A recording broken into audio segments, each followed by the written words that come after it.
Alex Collier, interview with Paola Harris -2000. Preface.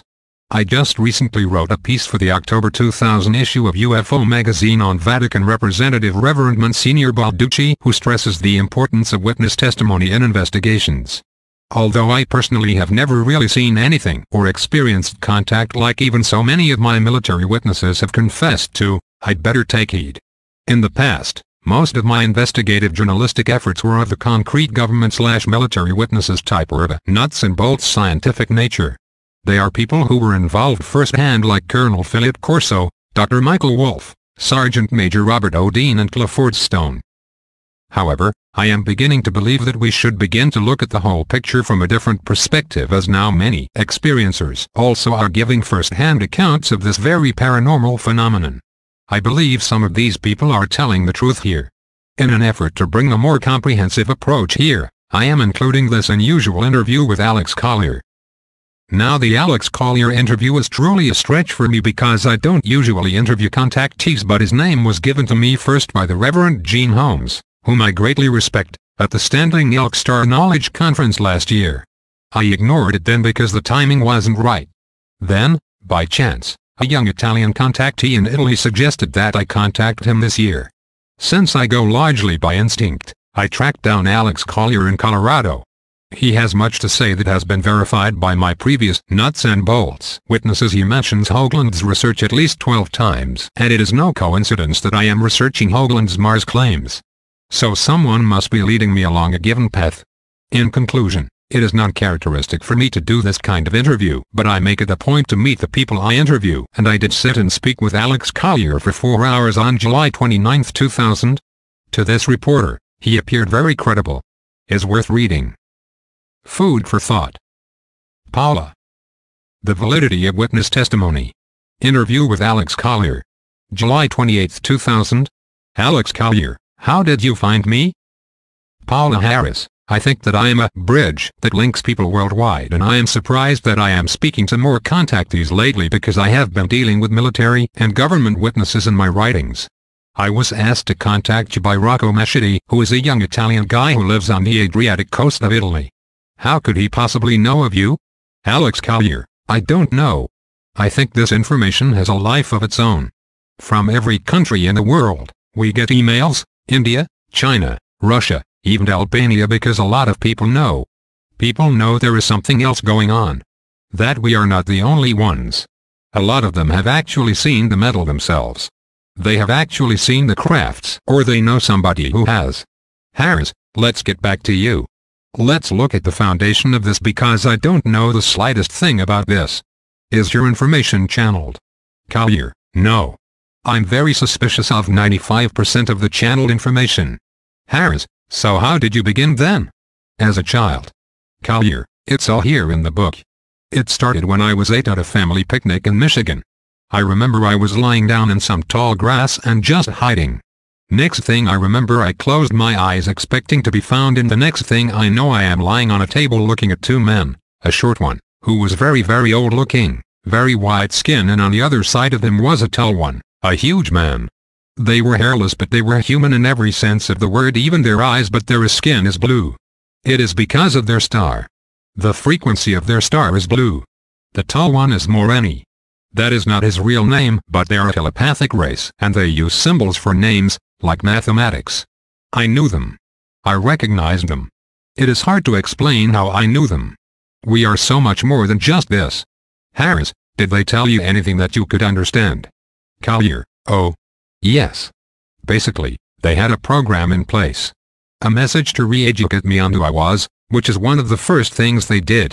They put something on my head which looked like a cap. But it had a hole in the center like a donut, and it fit my head. It was a metallic structure. Moreni waved his head over something on the table, and suddenly all these monitors appear on the wall out of nowhere.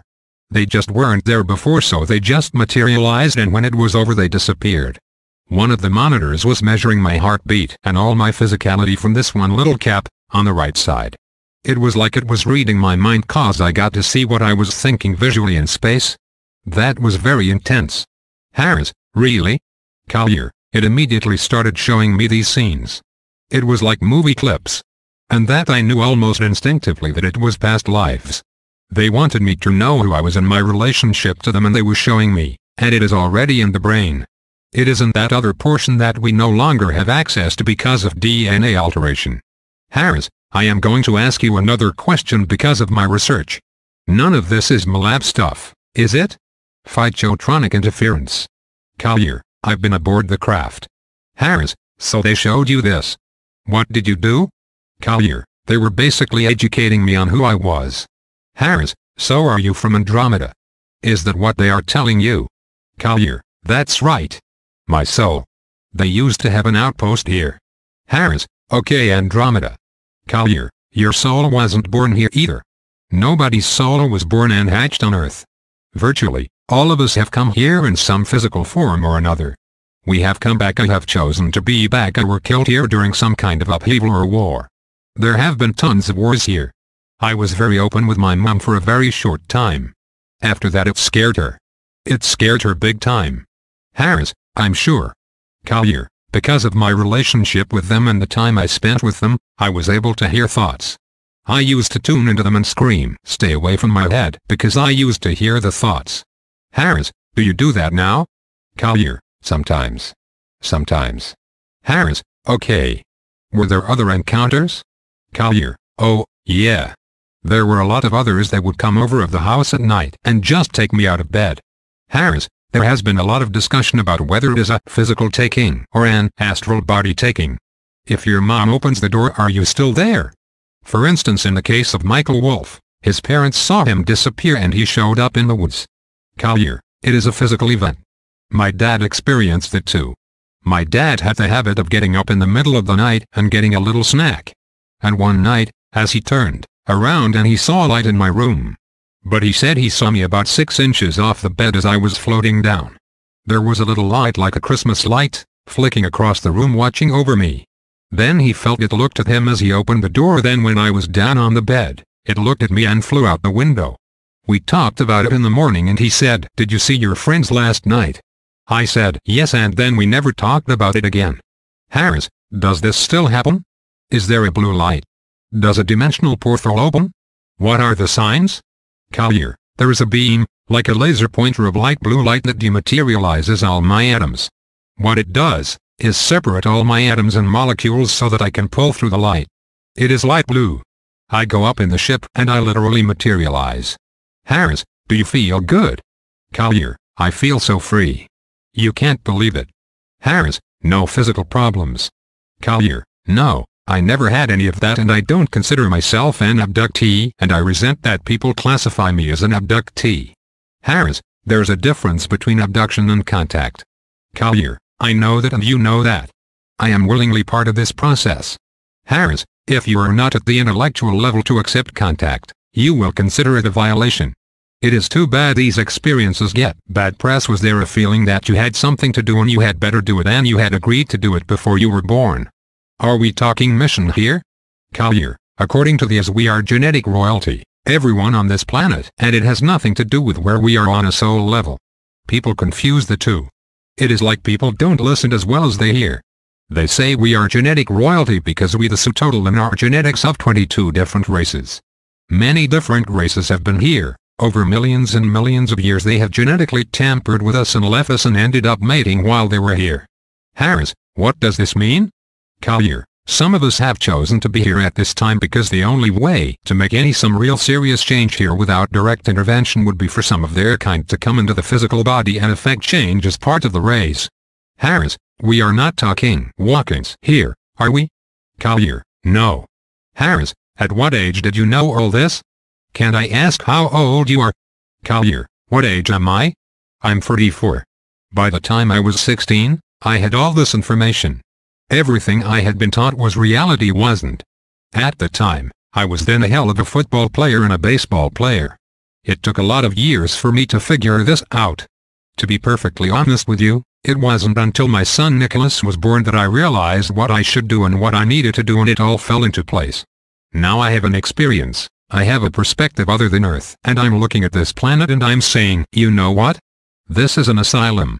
The inmates are running this society. It drives me absolutely nuts and nobody wants to hear it. I have been talking 11 years now to very small groups because I am a very private person. That is why I try to keep a very low profile. Provide the information and let it have a life of its own, whatever anybody has to do. I am not here to save the earth because I can't. It is not my choice. It is everybody's individual choice, and no one is coming to save us, not Christ, not Krishna. God helps those who help themselves. These things I do, ye shall do greater if ye have faith. Harris, did the beings actually take you to their planet or a ship?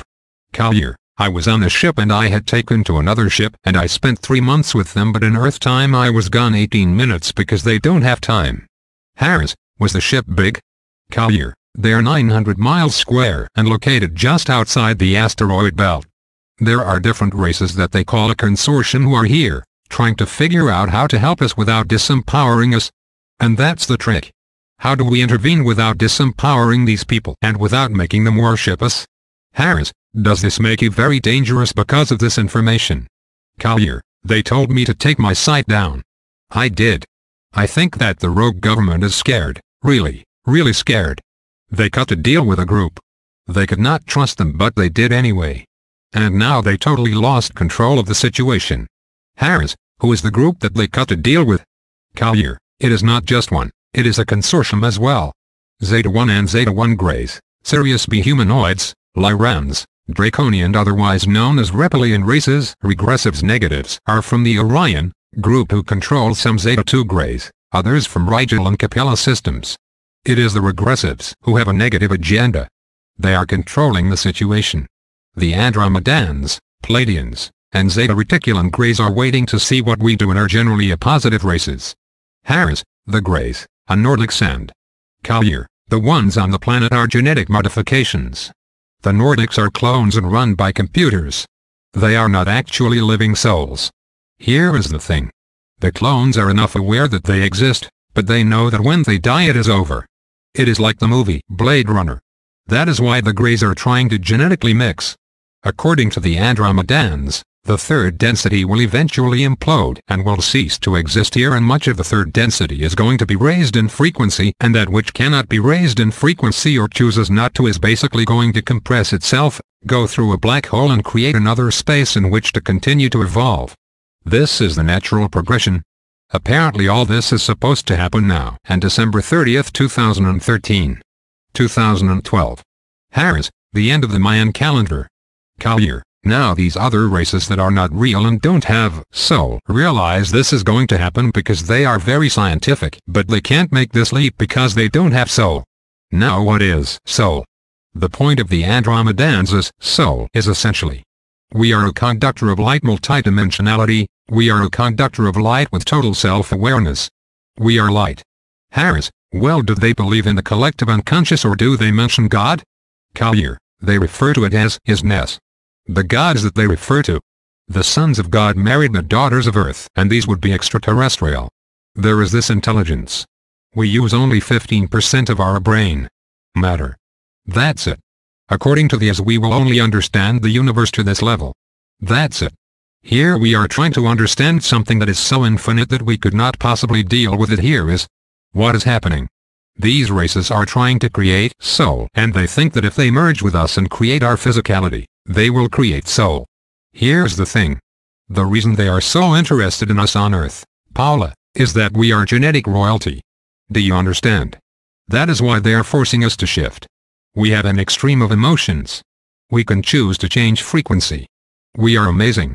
This discussion then went into discussing different alien races, Earth history and advanced technologies, and the why and wherefore of current UFO sightings, all of which can be found in detail in the book. I suggest to the reader to decide for him or herself what rings true by reading the book.